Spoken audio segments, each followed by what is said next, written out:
Jaya Radha Madhava Kunja Bihari Radha Madhava Kunja Bihari Jaya Radha Madhava Kunja Bihari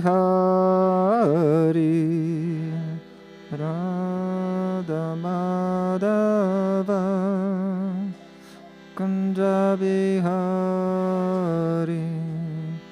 Gopi Janavalabha Girivaradari Valabha Girivaradari Gopi Janavalabha Girivaradari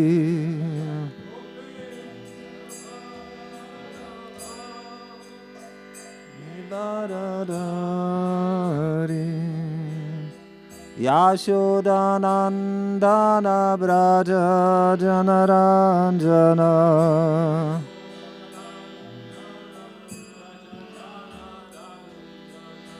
Yashodanandana Braja Janaranjana Nandana Braja Janaranjana Yamuna Tira Vanachari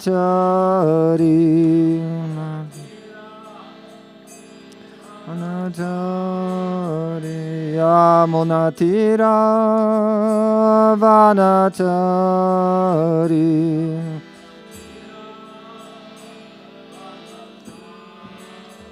Yamunatira Vanachari Tira Vanachari Yamuna Tira Vanachari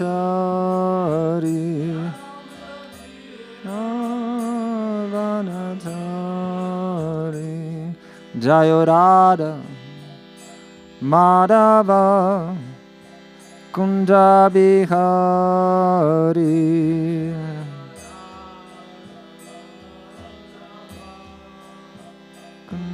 Bihari Jaya Radha Madhava Kunja Bihari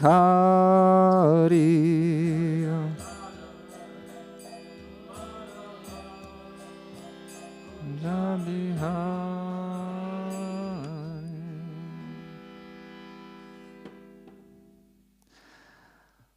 Om Ajnanatimirandasya Gyananjana Shalakaya Chakshurun Miditam Yana Tasmai Shri Gurave Namaha Shri Chaitanya Manobishtam Stapitam Yena Bhutale Svayamrupa Kadamahyam Dadati Svapadantikam Vandeham Shri Guru Shri Yuta Padakamalam Shri Gurun Vaishnavamishcha Shri Rupam Sagrajatam Sahagana Raghunathan Vitam Tam Sajivam Sadvaitam Savadutam Parijana Sahitam Krishna Chaitanya Devam Shri Radha Krishna Padan Sahagana Lalita Shri Vishakhan Vitamscha He Krishna Karuna Sindhu Dinabandhu Jagatpate Gopesha Gopika Kanta Radha Kanta Namastute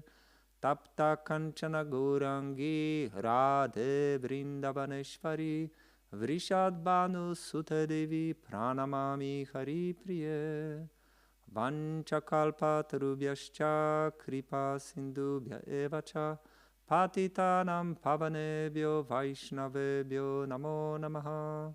Shri Krishna Chaitanya Prabhu Nityananda Shri Advaita Gadadhar Shivasadi Gaura Bhakta Vrinda. Hare Krishna Krishna Krishna Hare Hare, Hare Rama Rama Rama Hare Hare. Om Namo Bhagavate Vasudevaya.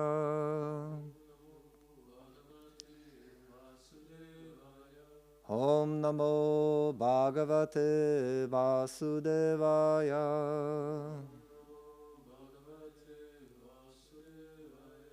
Om Namo Bhagavate Vasudevaya.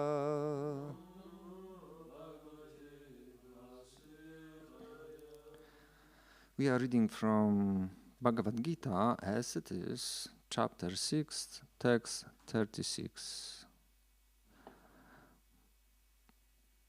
But before we chant verse together, I would like introduce a little bit us, where we are.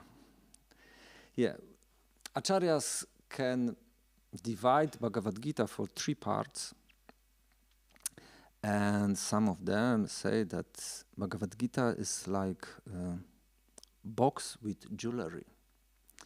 On the bottom, 6 chapters, first 6 chapters, this means generally karma yoga.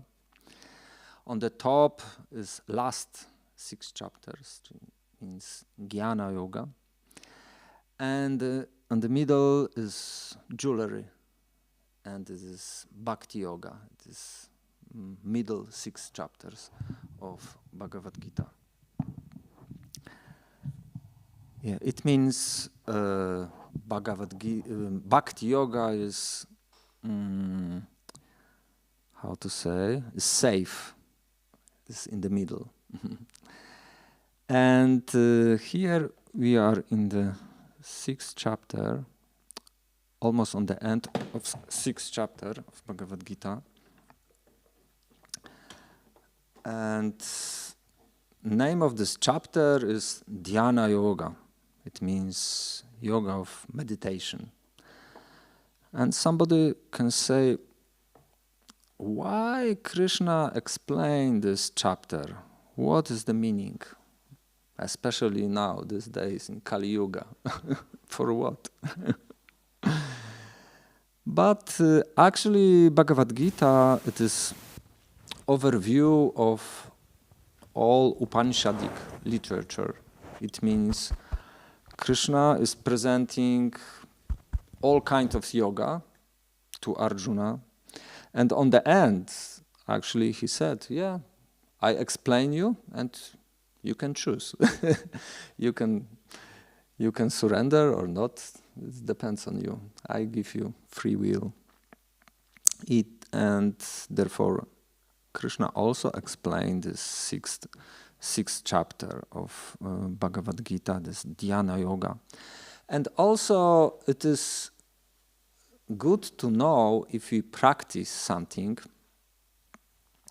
also some other alternatives. Yeah? For example, if we want to buy something, for example, headphones. I would like to buy headphones with noise cancellation. And I was researching and different options and so on. And by this way, you can choose what is good for you. Yeah? And similarly, in Bhagavad Gita, Krishna explained different topics. And by this way, we can really appreciate Bhakti Yoga. Especially if we compare to Dhyana Yoga, this process. And one moment, I must. And today verse, okay, we can chant together and we can discuss more. Some kind of so small, this, I must change one moment. 6.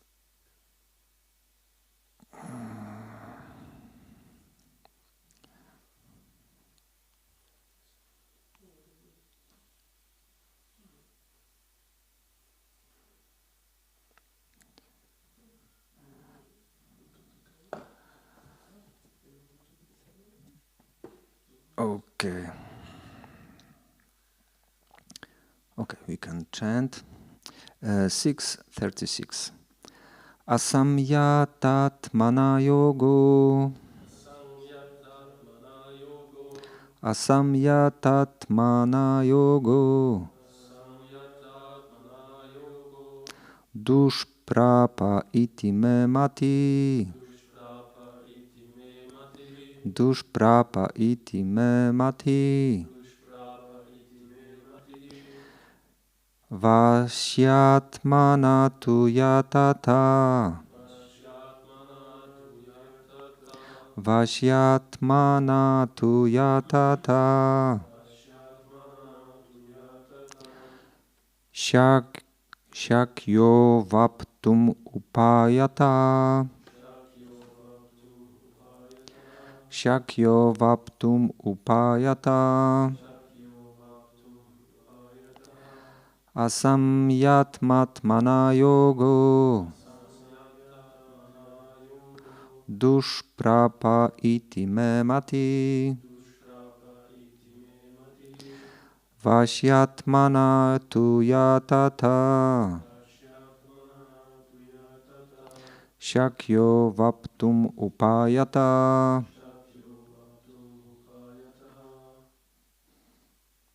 Please chant. Asamyatatmana yogo. Dushprapa iti me mati. Vashyatmana tu yatata. Shakyo vaptum upayata.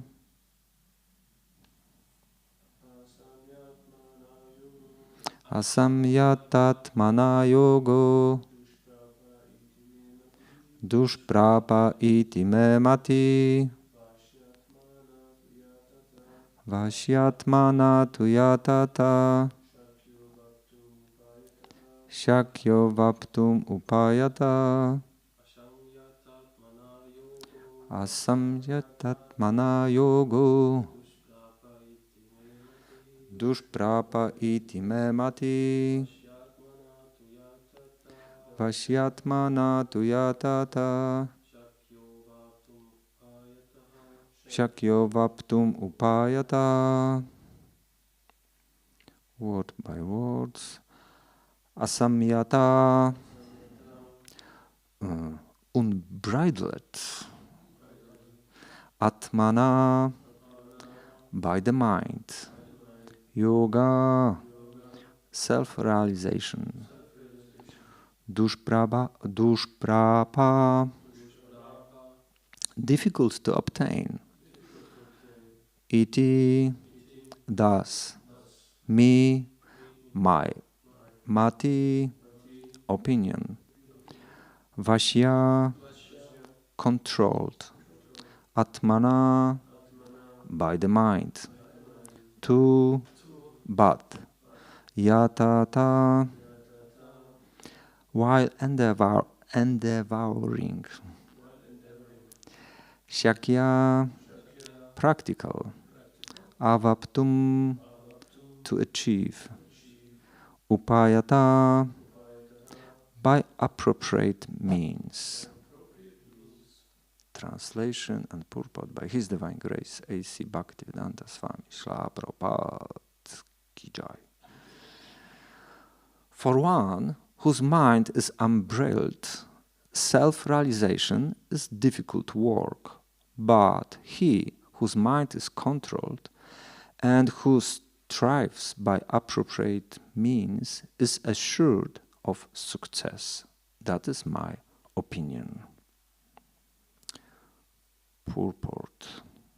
The Supreme Personality of Godhead declares that one who does not accept the proper treatment to detach the mind from material engagement can hardly achieve success in self-realization. Trying to practice yoga while engaging the mind in material enjoyments is like trying to ignite a fire while pouring water on it. Yoga practice without mental control is a waste of time. Such a show of yoga may be materially lucrative, but it is useless as far as spiritual realization is concerned. Therefore, one must control the mind by engaging it constantly in the transcendental loving service of the Lord. Unless one is engaged in Krishna consciousness, he cannot steadily control the mind.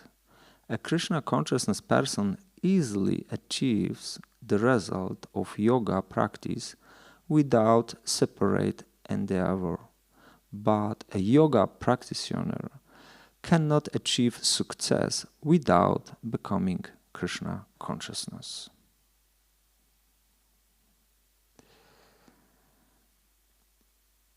Asamyatat mano yogo dushprapa iti me mati vashyatmana tu yadata shakyo vaptum upayata. For one whose mind is unbridled, self-realization is difficult work, but he whose mind is controlled and who strives by appropriate means is assured of success. That is my opinion. It is this verse is summary of a series of verses about controlling the mind, and maybe we can back to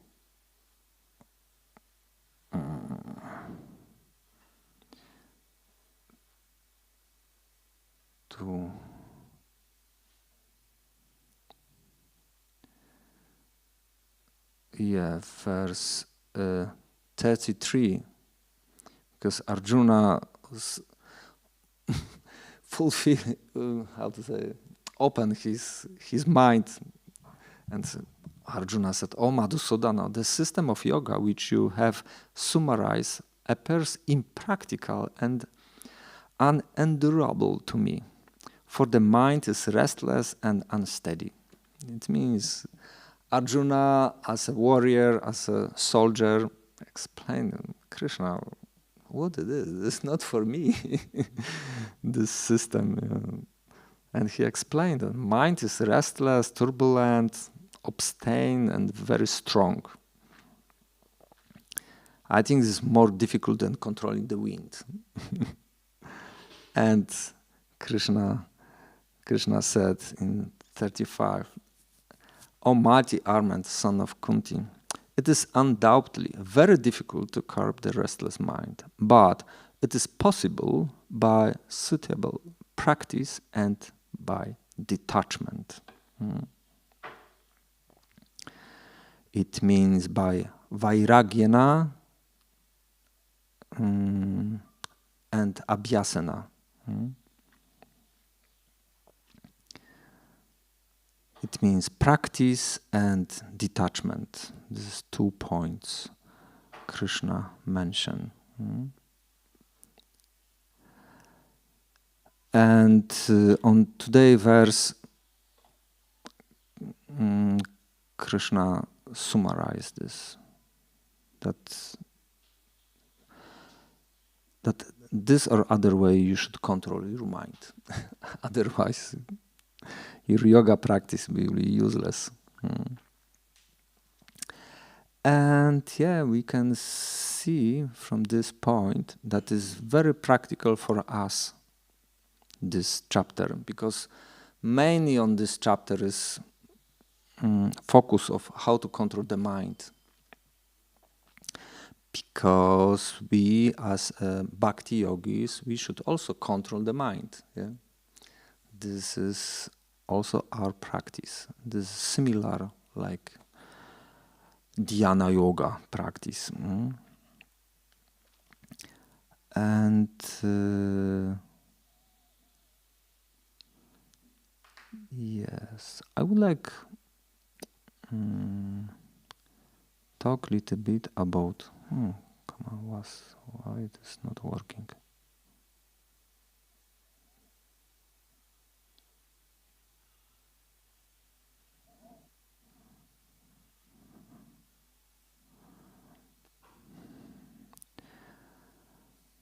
About definitions of devotional service, because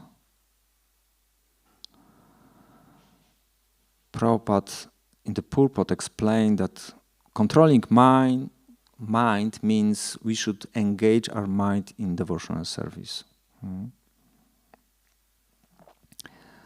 We should, and this main difference between other school of yoga and Bhakti yoga. And in the teachings of Lord Chaitanya to Rupa Goswami, it is mentioned in Chaitanya Charitamrita, Madhya Lila. Lord Chaitanya said this verse, Anyabilashita shunyam, gyana karmada anavritam, anukulyena krishnanu, shilanam bhakti uttama. And this is definition of uttama bhakti, this highest bhakti. And Rupa Goswami, if we study Bhakti Rasamrita Sindhu, he is very, scholarly. He gives definition for everything. You cannot, sleep this way, on this way. And for everything is definition. Definition for sadhana bhakti, for bhava bhakti, for prema bhakti. For everything is definition. And here's definition of uttama bhakti, means pure devotional service. Anya bilashita shunyam. Shunyam means zero, means without any desires other than service to Lord Krishna. And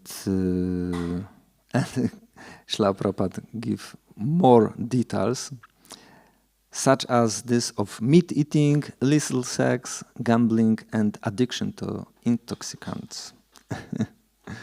This Prabhupada, sometimes so simple explanation, especially for us, people of Kali Yuga on the West. Jnana karmada navritam. Without jnana and without karma and adi, means und so weiter and other things, etc. It means we should, if somebody is practicing pure bhakti, uttama bhakti, he should be free from all these, contaminations of other yoga.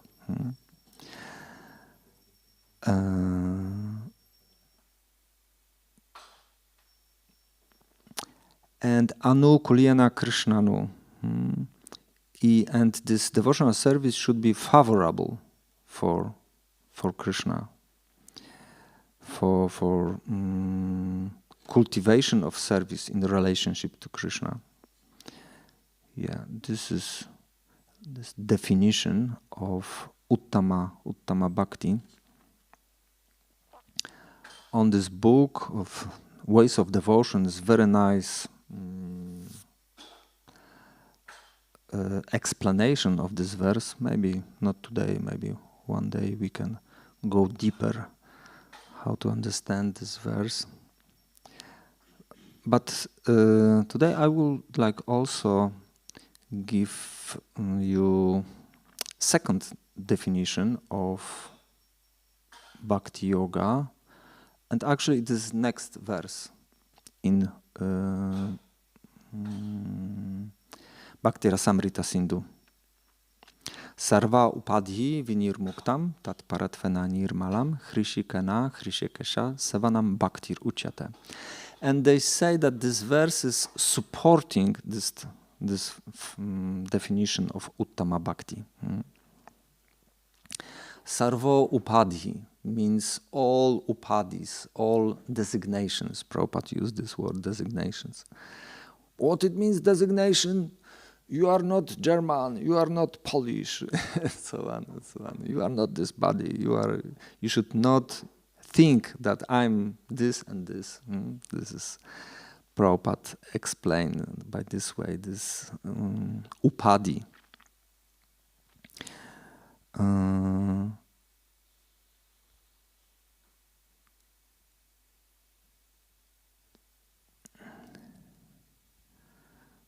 Muktam, somebody must be free from this upadhi. Tat paratvena nirmalam, and somebody do everything to purpose of serving the Supreme Personality of Godhead. And nirmala means uncontaminated by also speculative philosophical research or fruitive activities. And this is also very practical. Hrishikena, hrishikesha, sevanam bhakti ruchate. It means we should by this way we purify our senses, hrishika, by engaging them in hrishika isha. It means Lord of the senses. This is not so easy to understand for me, but Prabhupada said many times that our senses, they are not our senses. This is Krishna's senses. From philosophical point of view, if everything is Krishna energy, also our senses are not our senses. Okay, how many senses we have? This is also 5. Usually we say 5. Some other options? 13? Huh? Which? Senses and also working senses. Yes. Speech, legs, genitals. This is my point. I would like discover this because usually on the West we are thinking only about Gyanendriya, this Sanskrit word, sophisticated scientific word for this. Gyanendriya means senses by which we get knowledge. Means eyes, nose, and so on, touch. By this way, we, as a soul, interact with material world by these senses. But also there are karmendriya senses. It means senses by which we work in this material world. Because gyanendriya is only information to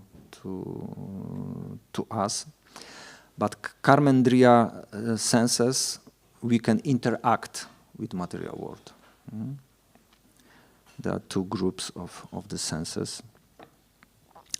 And therefore, tant is very important because tant is in these 2 groups. Yeah? In one group is Gyanendriya senses. This tant is as a tool for testing, and from karmendriya is a tool for what I'm doing now. Try doing now. It means vibration for communication. Yeah. And all the senses we should, this or other way, engage in devotional service, in some service to the Lord. Actually, this verse is from Narada Pancharatra. And Rupa Goswami used this verse to his book, Bhakti Rasamrita Sindhu.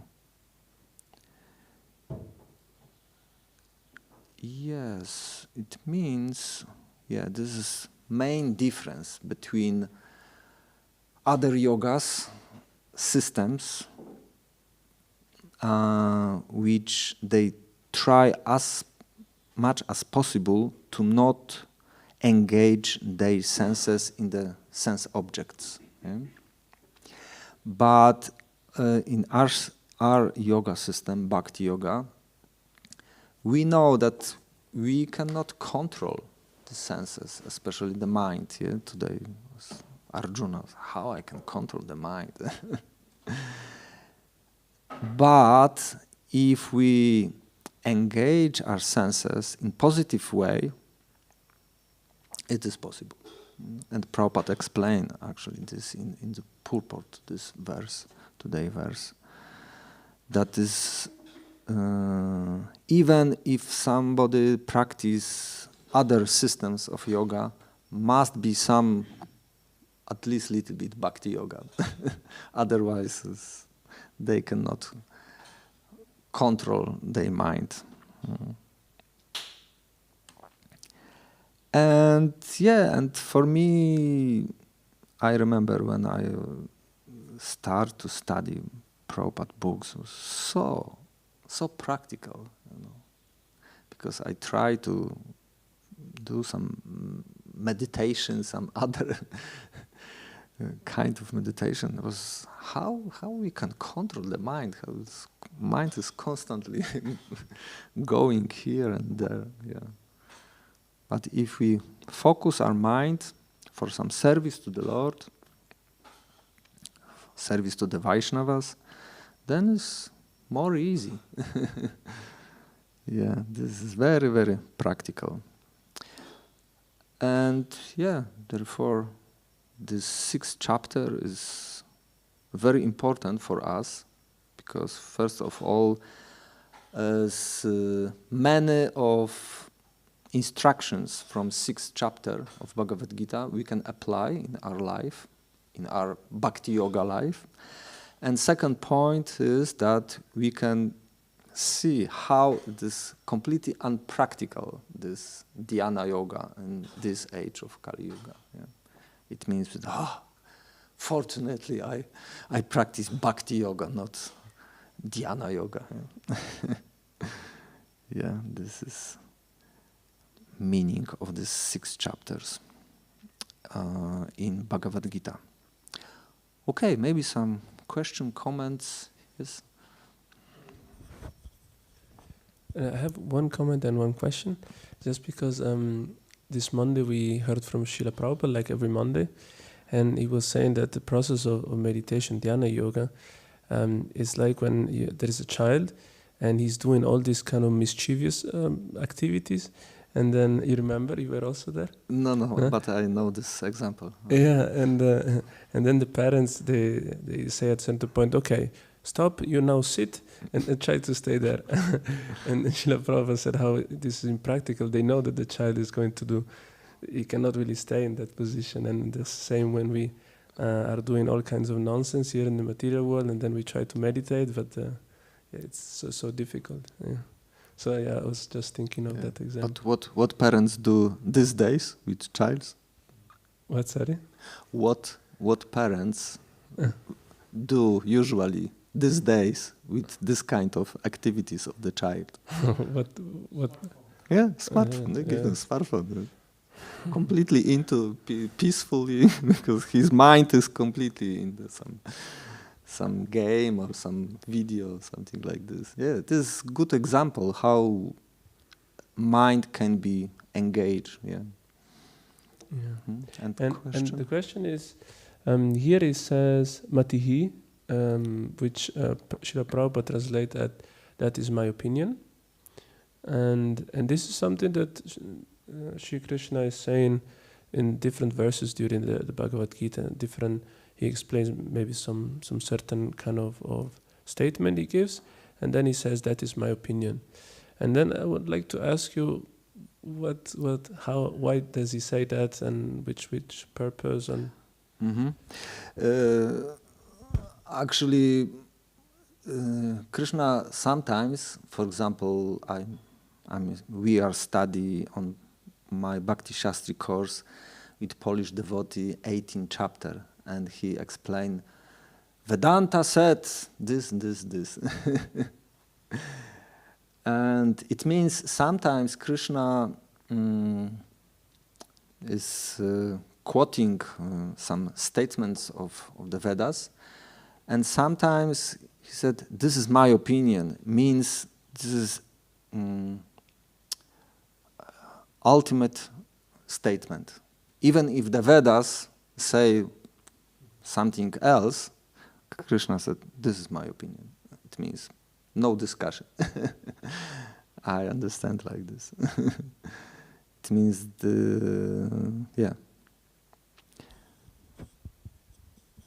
But sometimes Krishna said that, Vedas said like this. Yeah, thank you. I find it very interesting because on one side Krishna throughout the Bhagavad Gita seems so liberal because he always give so much possibility to Arjuna to really just take his own decision. So I was just speculating that he was taking a humble position just by saying that is my opinion. But we can also see for this is my opinion. It means in our talking, Krishna said to Arjuna, in our talking here about these topics, this is my opinion. Even if the Vedas say that, for example, from this point of view, maybe we can say different, from this point of view, different. Yeah.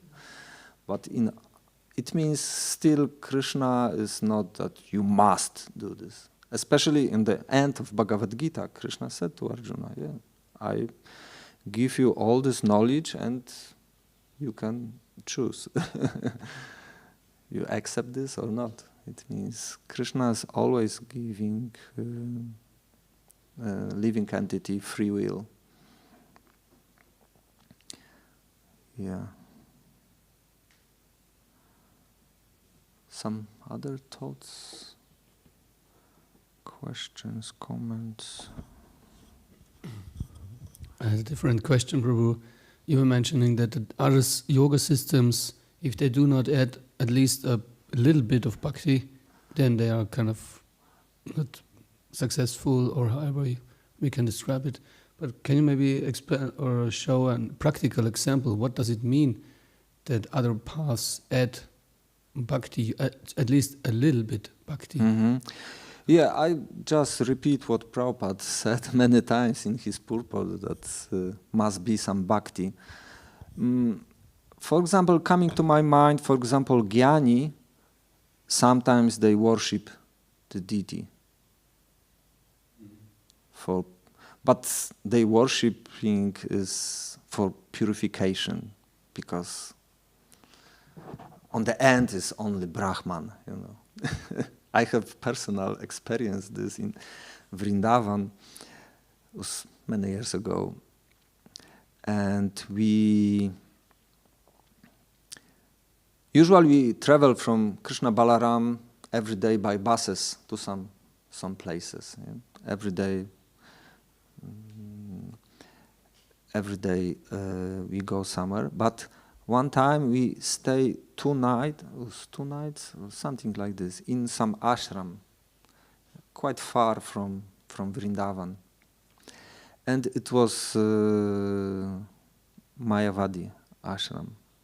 I fully understood this when we visit the temple. It was huge room, even bigger than this room. It was nice altar, it was Radha Krishna deity. But if you enter this temple, you don't feel that this is a temple. This deity special, what not dressing, but this all garments was already on the duty. It means was no dressing, no regular worship, and you feel that's just statue.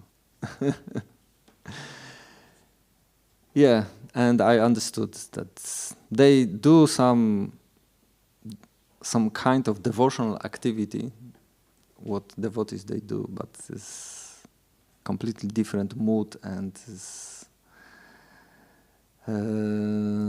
yeah, because they think that they own gods, yeah. And ultimately everything is Brahman, and we worship Radha Krishna only for purification, and when we will be pure, we don't need Radha Krishna no more. Also, we don't need spiritual master. Yeah, it means, yeah, this is coming to my mind. It's also a nice story. One time, Prabhupada was walking on the beach with his students, and they go to the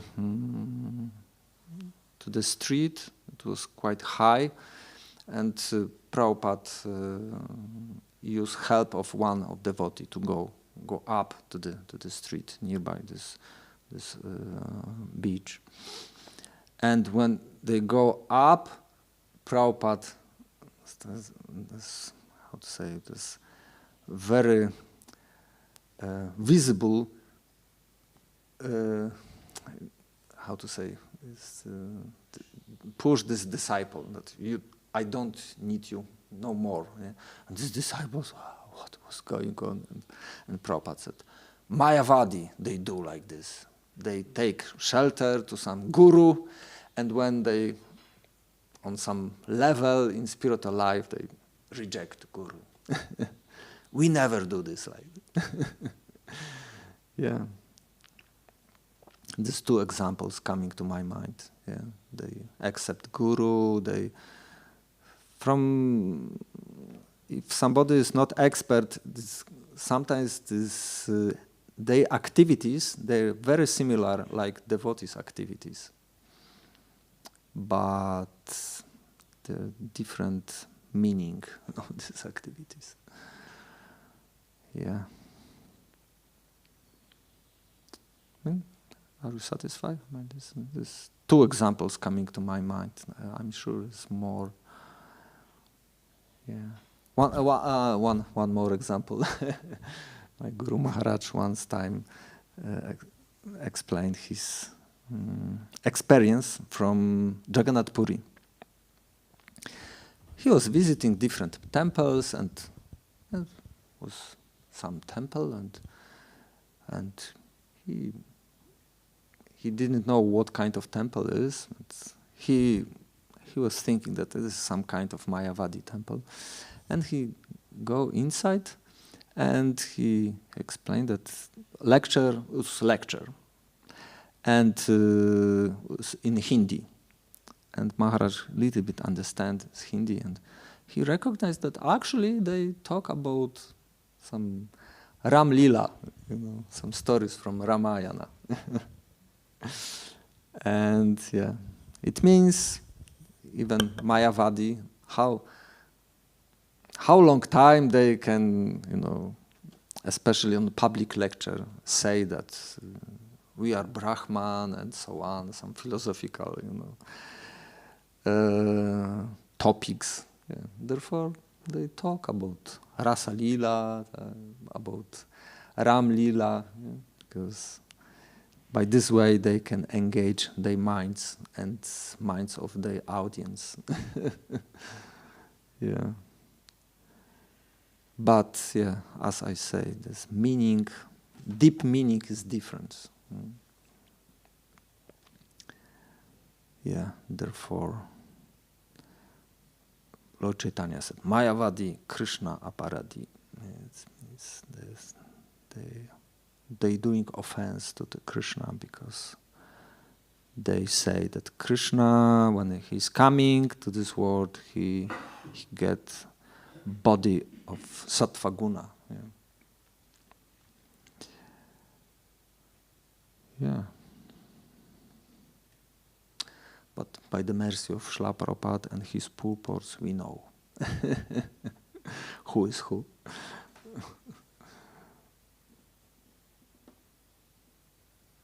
Yeah. And also Bhakti Yoga is so powerful.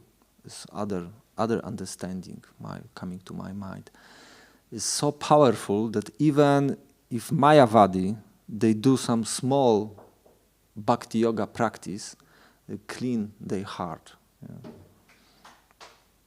somehow or other. Yeah. And we have examples from Chaitanya Charitamrita. Mayavadi, Lord Chaitanya talk with in Jagannath Puri with Sarvabhauma Bhattacharya, who was strict Mayavadi, but by the association of Lord Chaitanya, but powerful Bhakti Yoga, he changed his mind. Yeah. Also by association of his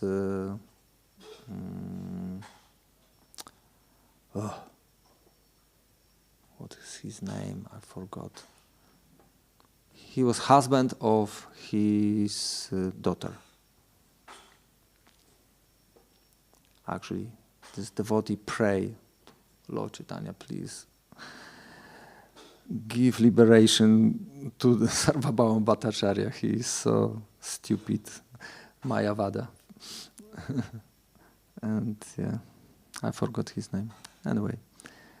But it means by mercy of devotees and Lord Chaitanya, Sarvabhauma Bhattacharya, even he was so strict Mayavada, he gave up his philosophy and he stay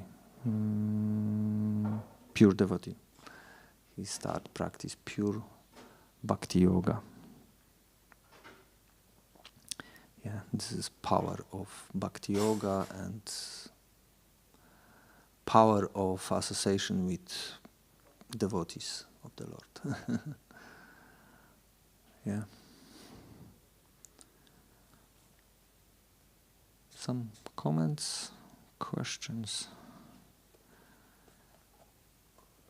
I've heard on this topic, I've heard also one lecture in which they were saying that yogas are kind of like different set of techniques and methods, like to how to connect with the Lord, and especially on karma yoga, jnana yoga, and ashtanga yoga, that there is some kind of mechanical process by which you do some certain kind of actions, and then you're supposed to have also some certain kind of boons that you get out of it by practicing well.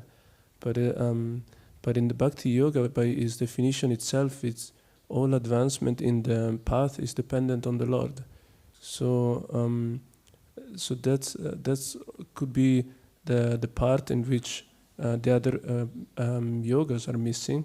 But anyway, to be favorable, to be accepted in the abode of the Lord, one has to be a bit favorable to the Lord and not just be looking for just selfish kind of reasons. So that part that is missing for these yogas is also this favorability to the Lord, which is just intrinsical to the yoga, to the Bhakti Yoga path. Yeah, yeah. Because devotees are always dependent on the Lord and His devotees. Yeah, we dependent in our practice, and they dependent on their own strength, their own strength of the body, strength of the intelligence, mind, and so on. Yeah. Yeah, this is Prabhupada very often mentioned about this difference between Bhakti Yoga and the others school of yoga. Yeah. Okay, thank you very much. Srila Prabhupada ki jai.